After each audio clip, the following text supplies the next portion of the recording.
هواة أمل.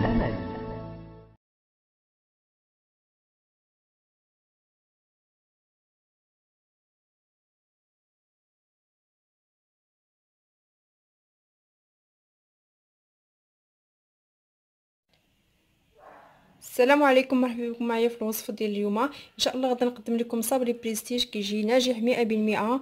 كنتمنى ان شاء الله الفكره ديال اليوم تعجبكم وتجربوها، وكذلك اقتراح ديال الديل اللي درت ليه يعجبكم وتستافدوا منه. غادي نخليكم باش تعرفوا على المقادير وطريقه التحضير.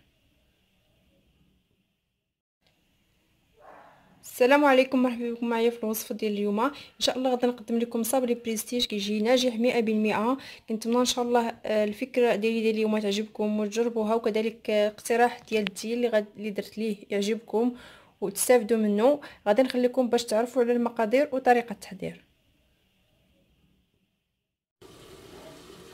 غادي نحتاج ان شاء الله في المقادير. عندنا هنا 250 غرام ديال الزبده، غادي نحتاجو واحد بيضه، عندي هنا كاس لاروب ديال الزيت، غادي نحتاج كاس ديال السكر كلاصي. ممكن ديروا سكر سنيده، غير سكر سنيده الا بغيتو ديروها ديروا ديك الرقيقه، ما تستعملوش ديك اللي كتكون غليظه. وعندي هنا واحد نص ساشيه ديال خميره الحلويات، وعندي هنا 700 غرام ديال الدقيق. بالنسبه للدقيق على حسب دائما النوعيه ديال الدقيق، يعني غادي نخلط نجمع المكونات وغادي نبدا نضيف شويه بشويه حتى نشوف العجين تجمعات ليا. هنا غادي نبدا بسم الله. غادي ندير الزبده،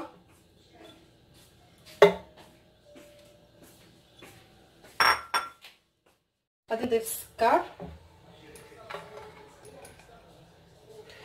كما ذكرت انا استعملت هنا السكر كلاصي. الا بغيتو تستعملوا السكر سنيده كتستعملوا، غير هو تستعملوا داك اللي كيكون شويه ديك سنيده اللي كتكون رقيقه، ما تكونش يعني ديك الغليظه، حيت كتجي شويه المهم كتجي شويه بحال ما زويناش بزاف الصابلي.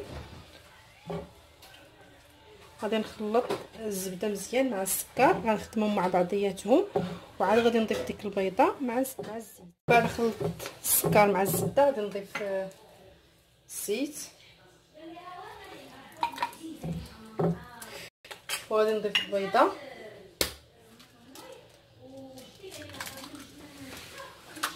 وغنخلط عاوتاني مزيان حتى كيتخلطوا ليا هاد المكونات.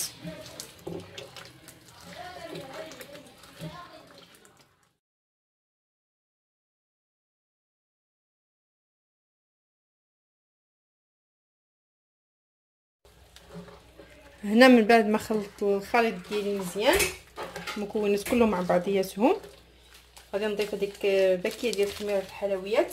بالنسبه لهذا الصابلي هذا ممكن انكم ديروا يعني تخلطوا غير هاد المكونات وتضيفوا مثلا نكهه ديال الحامض اولا قشور الحامض الا بغيتو، اولا قشور البرتقال ولا فاني الا بغيتو. المهم باش ما بغيتو تنسموا نتوما. انا هنا ما ضفت حتى شي نكهه لانني باقي غادي ندير نكهات اخرين، داكشي علاش ما بغيتش نضيف دابا حتى شي نكهه. كما قلت الا كنتو غتكتفيو فقط بنكهه وحده كتضيفوها دابا صافي. غادي نبدا نضيف الدقيق شويه بشويه، وانا كنجمع الخليط ديالي حتى كنحصلوا على العجينه تكون رطبه. ودائما كما كنقول على حسب النوعيه ديال الدقيق، لان كاين الدقيق اللي كيشرب وكاين اللي ما كيشربش.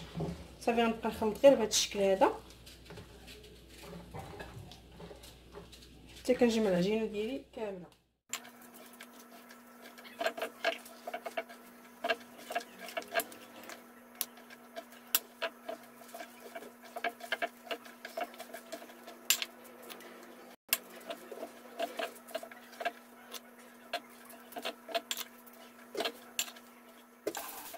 العجين ديالي جمعتها، غادي نديرها في بلاستيك غذائي.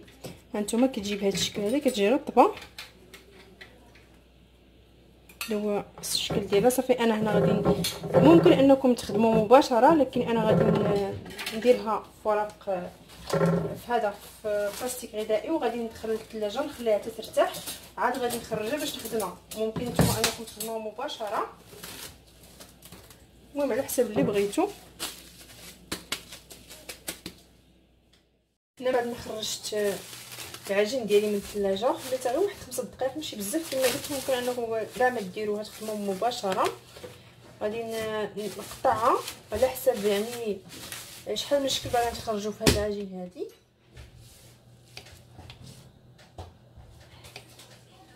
نحاول نقطعها يعني احجام تكون متساويه، يكون شي كبير وشي صغير. هنا من بعد ما فرقت العجين ديالي غادي نخدم بهاد المركيات هادو ولا هاد لاغوم هذا. عندي هنايا ديال هذا الحامض، هذا ديال البرتقال، عندي هنا ديال اللوز وديال الكراميل. المهم بالنسبه لكم الا بغيتو كما قلت ديروا غير الوراق عفوا ديروا غير القشور تاع البرتقال اولا القشور تاع الليمون، يعني كتكفي بلا ما تستعملوا هاد النكهات هادو على حسب اللي بغيتو نتوما. انا غادي ندير كل وحده غادي نكهها، ولكن وحده غادي نخليها عاديه ما غيكون فيها حتى شي حاجه، يعني غنخليها طبيعيه في اللون ديالها ولا في النكهه الطبيعيه ديالها. غادي نضيف شويه لان هذا كيكون مجهد، نضيف غير شويه ديال اللون ماشي بزاف.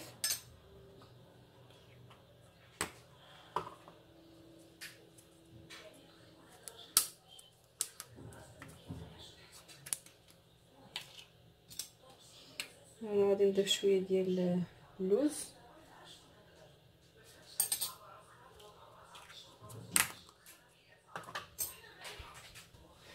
هنا غادي نحاول ندخل داك النكهه في العجين ديالي، غادي نعجنهم مزيان مع بعضياتهم حتى كتدخل فيهم هذيك العجين مزيان.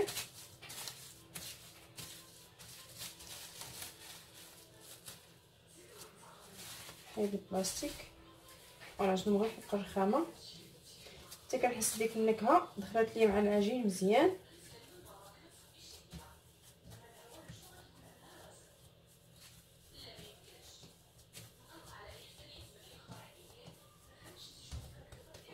غنخليها على جنب، غادي نخدم هذه حتى هي مزيان. هاد النكهات هادو ما كنحاولوش الا درناهم ما نديروش منهم بزاف لانهم كيكونوا مجهدين، فنحاولوا ما نكثروش منهم. والصابله كيجي زوين الصراحه، حتى القشور ديال الحامض كيجيو زوينين، يعني ما محتاجوش كاع ندير فيهم شي اضافات اخرى، غير انا بغيت نضيفهم وخلاص.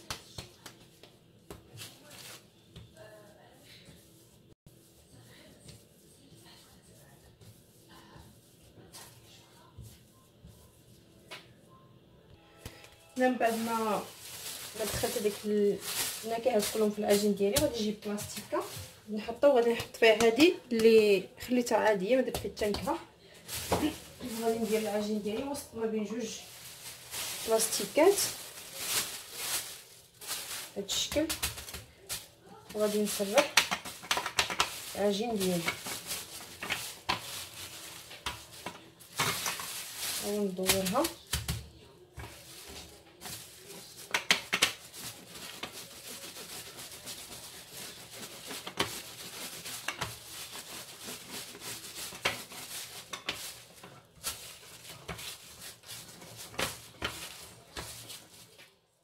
انا سرحت العجين ديالي، غادي نوريكم المولات اولا الطوابع باش غادي نبدا باش غادي نطبع عفوا. عندي هنايا هذا دائري وهذا الشكل هذا، وعندي هذا اللي فيه هذه كتكون في الوسط، وعندي هذا الشكل هذا وعندي كذلك هذا غادي نديرو مع هذا دائري، وهذا غادي نديرو مع هذا الشكل هذا مربع هو اللي غادي نخدم به. وهذا ممكن غادي نخرج منه جوج اشكال في هذا الطابع هذا. غادي ندير هذاك اللي فيه الوسط، يعني كتكون فيه تقبل الوسط كنعمروه بالكونفيتير من الوسط، وغنخرج منه هذا ديال هذا غنخرج منه جوج اشكال. وعندي هذا الشكل هادو هذا طويل، وخديت ليه هادو باش ندير فيه الشكلاط، وغادي نلصقهم في هذا الطابع هذا. وعندي هذا الطابع الاخير خديت ليه هذا التشكيل هذا، يعني كيجمع بحال هكا. صافي دابا غادي نبدا نطبع في العجين ديالي. الطابع الدائري غادي نطبع به العجين ديالي، والعجينه اللي ما كنضوبلوهاش، ما كنحاولوش نرقوها بزاف. بالنسبه اللي كتكون مضوبله هي اللي كنرقوها مزيان. نحاول نطبع العجين ديالي كلها. هنا كملت الشكل الاول، غادي ندخلو الفران وغنشعل ليه من التحت، ما كياخذش الوقت بزاف وحتى يطيب وغنخرجو. دابا هذاك الشكل الثاني اللي هو ديال البرتقال، ونحطها غنطرحها دائما بين جوج بلاستيكات.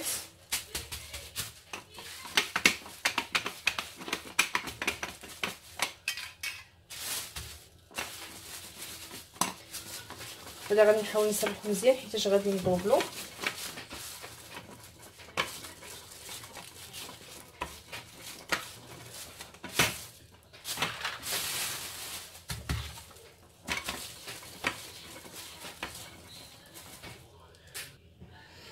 هنا من بعد ما سرحت العجين ديالي غادي نطبعها بهذا الشكل، بهذا غنطبعه. كنتيروا كما قلت اي شكل بغيتو، غير انا عطيتكم فكره وانتم كيبقى لكم على حساب اللي بغيتو.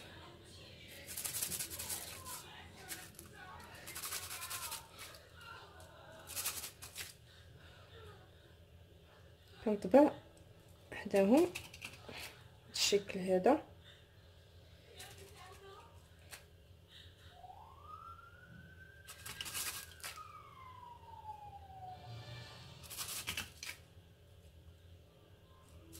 نحاول نضغط باش تهز ديال العجين. اول شكل ثاني، من بعد سرحت العجينه الرابعه غادي نطبعها بهذا الطابع هذا حتى هي ما نرقوهاش بحال الاخرين.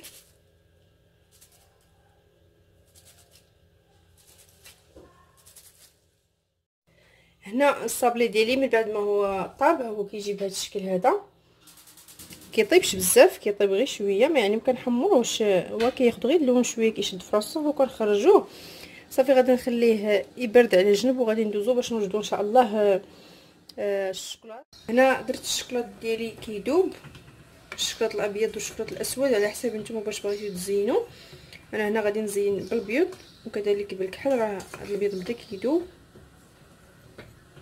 ما درت فيه لا زيت لا والو، دوبتو غير بوحدو.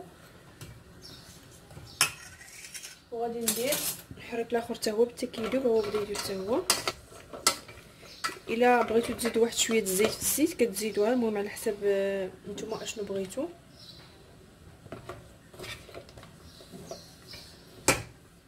انا درت الكميه ديال الكحل كثر من البيض لانني غادي نستعمل الكحل كثر من هذا البيض هذا. هنا جبت السيليكون ديالي اولا هاد الليمون ديالي، غادي نعمرهم بالشوكولات. الا كان عندكم شي قرعه كديروا فيها الشوكولات كتجي اسهل من هاد المعلقه. انا ما عنديش داكشي علاش ما درتهاش، خرجت باش نجيبها ونسيتها الصراحه.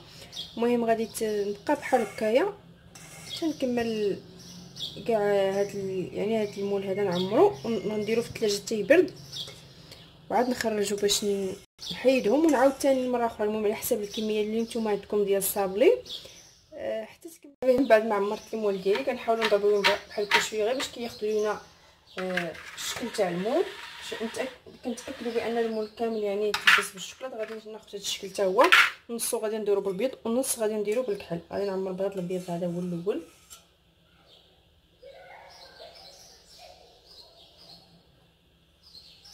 كنحاولوا كما قلت غير بشويه. هنا عمرت حتى هاد المولات هادو، غادي ندخلهم للثلاجه باش يزيدوا يبردوا مزيان، وعاد غنخرجهم باش نبدا نحيد فيهم. المهم غنبقى غادا بهاد الطريقه هذه حتى كنكمل الكميه كلها اللي عندي ديال الشوكولات، وغادي نرجع معكم ان شاء الله باش نكملوا طريقه التزيين. هنا من بعد ما قديت الشوكولات ديالي هانتوما، هنا عزلت هذاك الكحل على البيض كل شكل يعني لون، عفوا عزلته على بوحدو باش ما يخسرش ليا يعني داك البيض ما يخسرش ليا الكحل، باش كتبقى الخدمه منقيه. وهذا البيض غادي نخليهم بحال هكايا. وهنا عندي الفويتين وكذلك عندي هنايا الكاوكاو المهرمش اولا فول السوداني. بالنسبه للفويتين خديته حمرته شويه، ماشي حمرته عفوا، هو اصلا محمر كناخذوه محمر. غير بعض المرات كيكون بحال بارد كناخذو كنصهدوه شويه باش كيجينا هكاك مقرمش. انا صهدته غير شويه. صافي غادي نبدا ان شاء الله في التزيين ديال. غادي دابا في التزيين غادي ناخذ هذا الخليط ديال الكليكوز مع ناباج وغادي ندهن به الصابلي ديالي كامل باش يلصق ليا الشوكولات، وفي نفس الوقت تلصق ليا داك اللي غادي ندير يا الكاوكاو. المهم على حسب نتوما باش غادي نزينو. انا هنا غادي نزينو هاد الشكل بالفويتين. واش غادي نزين كنحط الشكلاط ديالي بحال هكا، نعاود ندوز شويه من الجناب باش يلصق ليا. هذا الفويتين ديالي وكتجي يعني خدمه هكايا نقيه، ما كتجيش ملونه بشويه هكايا. وغادي ندوزو الفويتين بهذا الشكل اولا غير بيدينا هكايا، غير باش المهم باش ما يتوسخش لنا داك الشكلاط كيبقى نقي.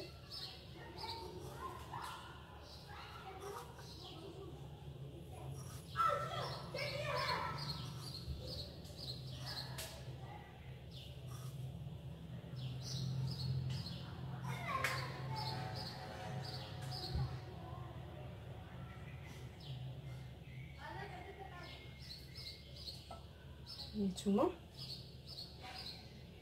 هو الشكل ديالو.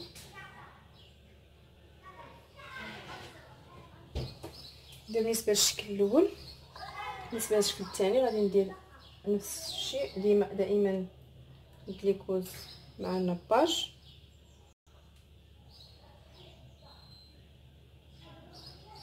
غادي ندهن مزيان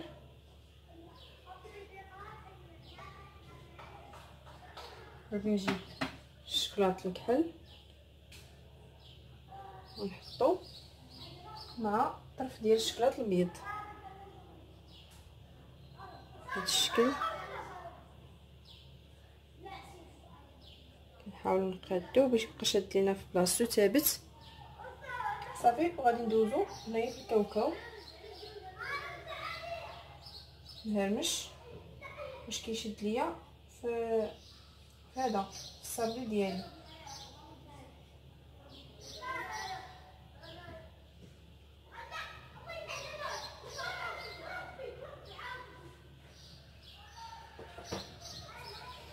الشكل الثالث غادي ندير معكم هذه مربعه.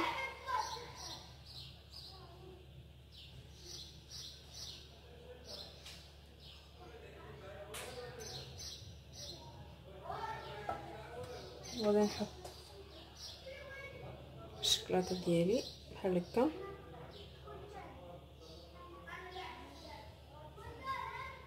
نحاول نجيبها الوسط باش ما تجيش عوجه.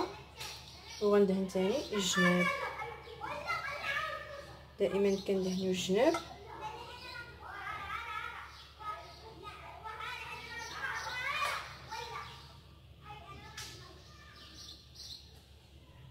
خصو شويه ديال الخضر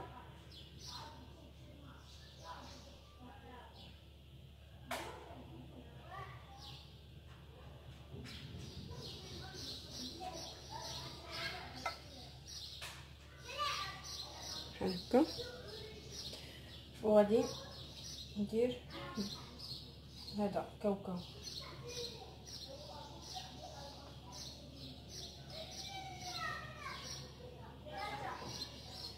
وغادي ديروا ليه اللوز ماشي مشكل.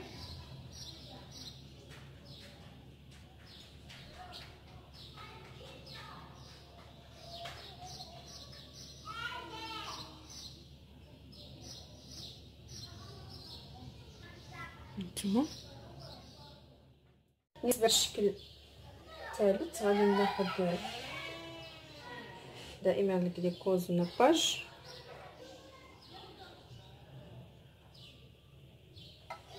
وغادي نحط الشكلاط هذا الابيض. بالنسبه للشكلاط ممكن ديروا غير الكحل اولا البيض، المهم اللي بغيتو نتوما. ماشي ضروري يعني ديروا هاد بحال هكا كما درت انا الكحل والبيض.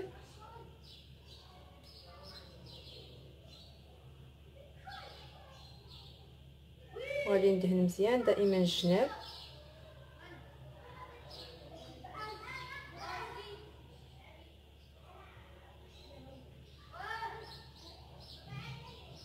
كنحاول نتاكدوا بان ناباج الخليط ديال الناباج والجلوكوز يعني مدهون مزيان باش تشد لينا هذيك الكاوكاو اولا اللي غادي نديرو من الجناب يشد لينا مزيان. الا ما دهناش مزيان راه ما غاديش تشد لينا.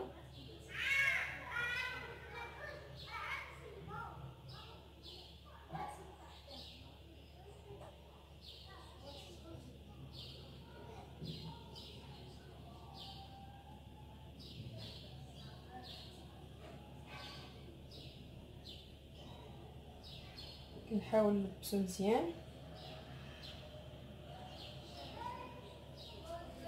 هانتوما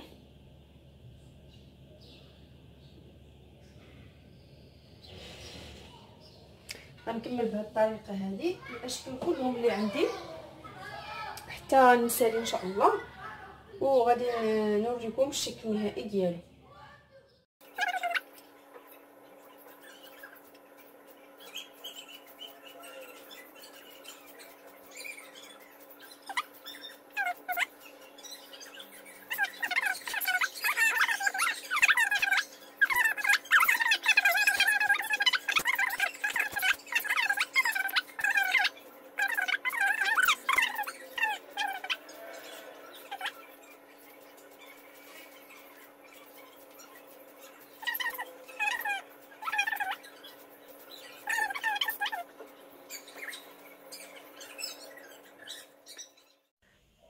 وهذا هو الشكل النهائي ديال الصابلي ديالي من بعد ما كملته وزينته بهذا الشكل هذا.